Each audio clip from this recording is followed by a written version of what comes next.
Understanding the seasons of life. Understanding the seasons of life. Now, Solomon wrote 3 beautiful books in his lifetime. 3 major books, even though he wrote some of the Psalms. But 3 major books in his lifetime. Now, the first book he wrote when he was very young, at the peak of his life. And that was the book called The Songs of Solomon. He wrote that book in his youthful exuberance. And everything about that book was a book that a man with a youthful understanding will write.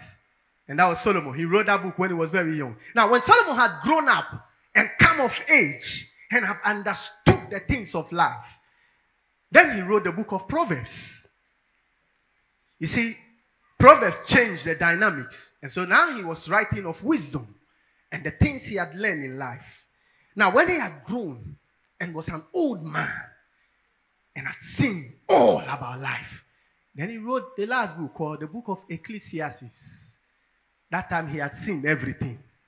And he said that everything is vanity. Life is vanity.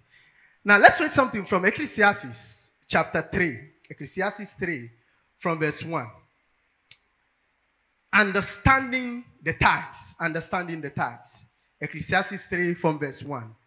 To everything there is a season. A time for every purpose under the heaven. Now, Solomon said that everything that happens in life, there's a season for it. And he said that there is a time for every purpose. Whatever purpose you have, there is a time attached to that purpose. He said for every purpose, there is a time. Then he said, a time to be born and a time to die. All of us know that one day you die. When you sit here, you've been born. So when you are born, there comes a time that you die. So he said a time to be born and a time to die.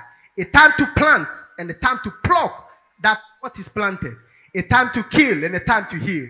A time to break down and a time to build. A time to weep and a time to laugh. A time to mourn and a time to dance. A time to cast away stones and a time to gather stones. A time to embrace and a time to refrain from embracing.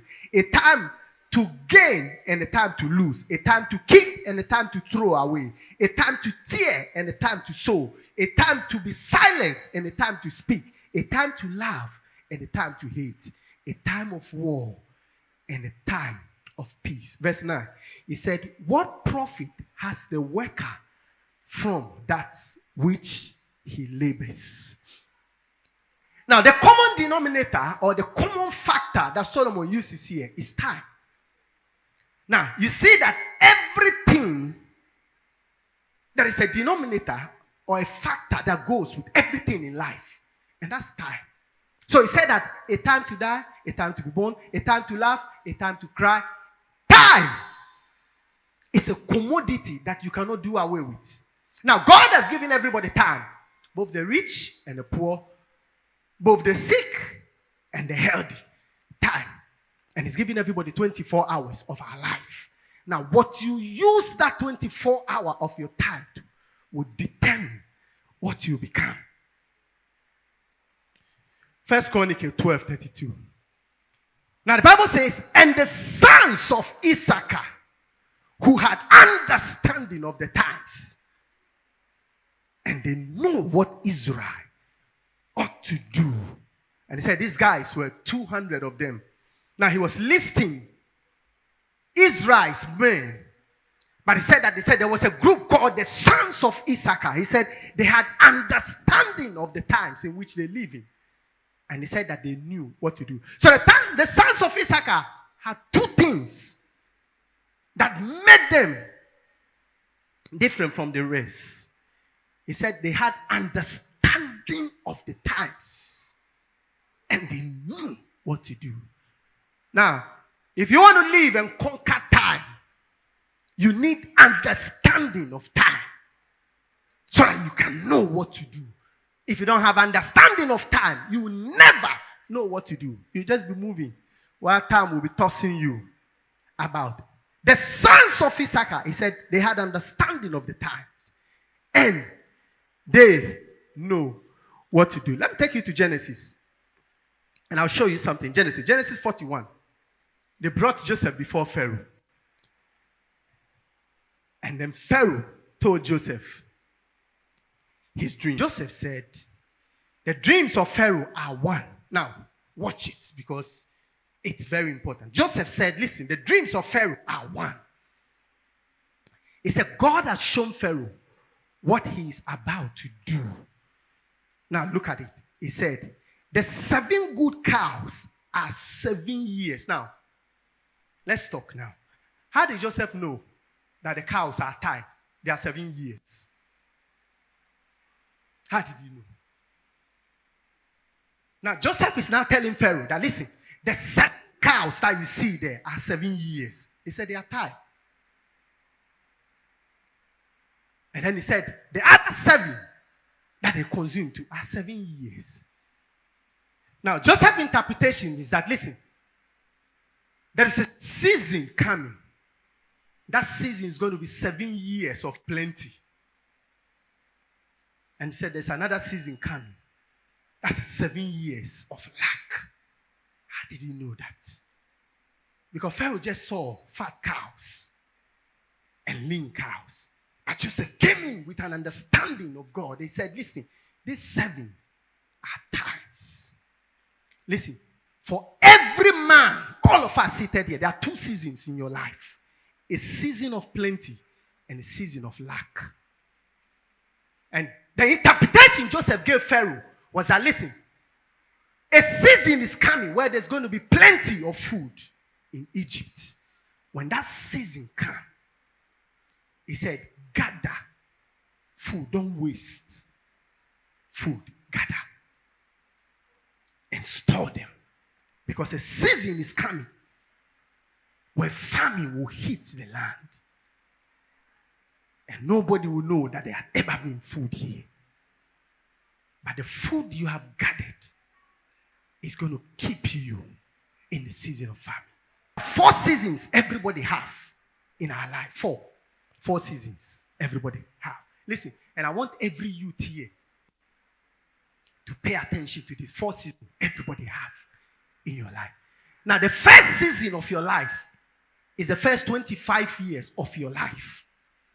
Now, the first 25 years of your life is the time you are born to the time you develop through the stages of life until about 25 years. That's assumed that when you are 25, you have finished school. That season, I call the mourning season of your life. So when you are youth and you are within this season, that's the most critical season of your life. That's the most critical times of your life. The first 25 years. It's the time you go to school. Those of you who don't go to school, it's the time you learn apprenticeship. Because this season is very important in your life. It's a season of development. You develop yourself. That first season of your life is a season of development. Now, many people have missed this season. And so they struggle in the next season. Now, your struggle will come in the other season when you don't make use of your first season.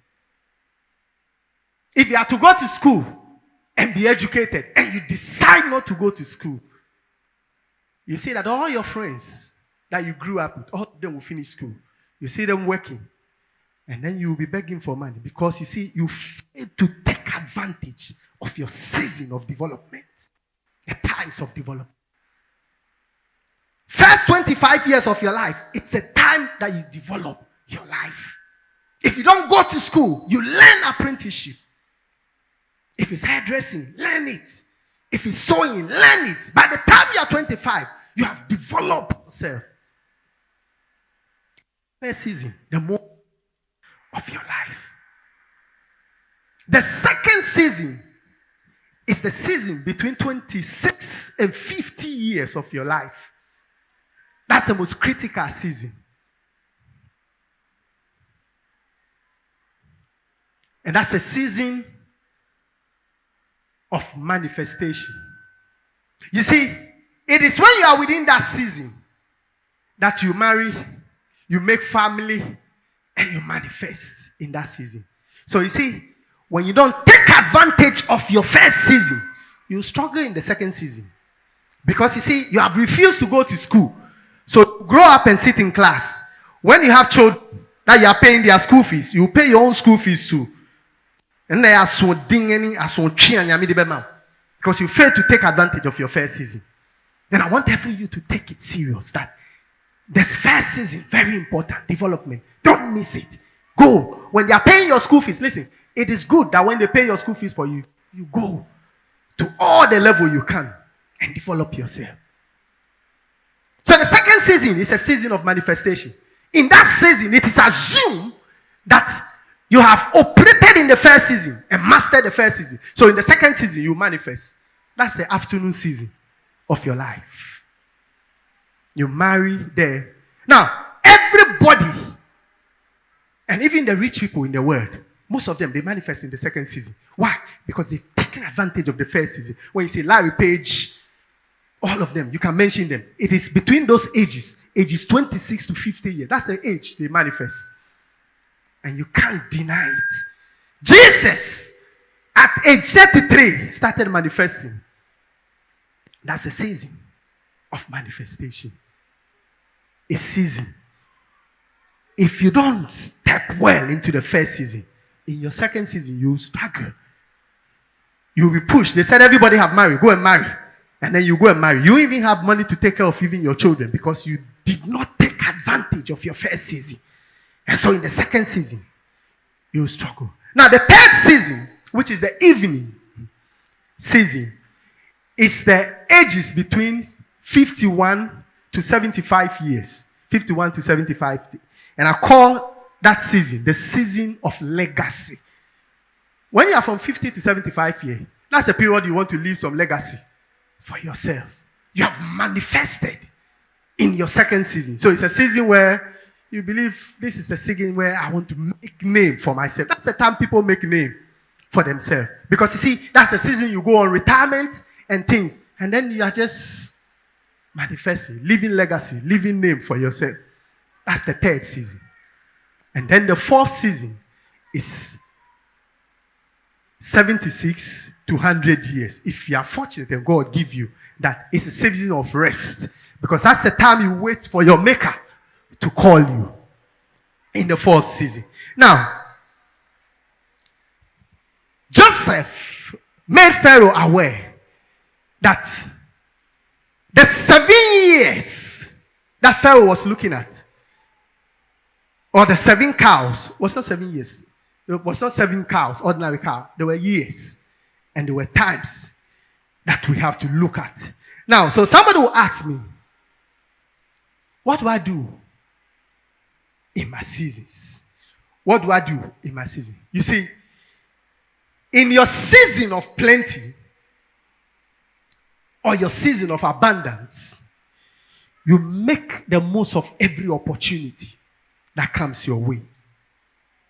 Because the season of scarcity will come, and the season of lack will come.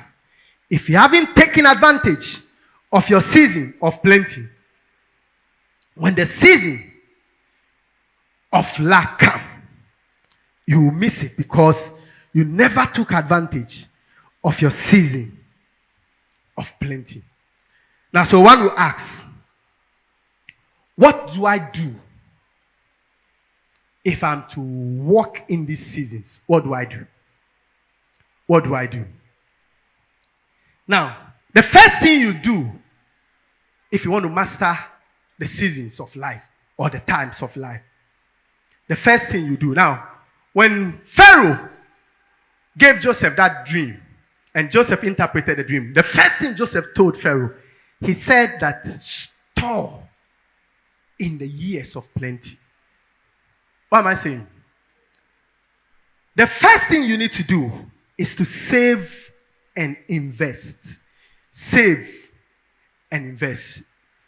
Most of you are so wasteful that in anything you do, all your season, you become wasteful.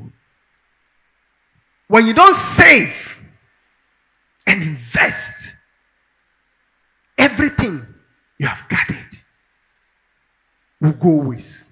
Build capacity. Build capacity.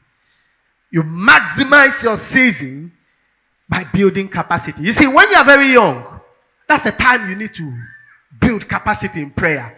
At age 25, 1 to 25, that's the time you build your spiritual life. Because you see, when you grow up and you have children and all, if you haven't built a strong spiritual life, you struggle.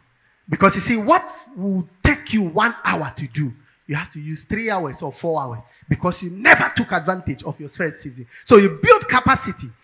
Build capacity when you are in the second season of your life. So you build capacity. The third thing you do if you want to master your season is to build relationship. Build relationship. And let me read something. Ecclesiastes chapter 4.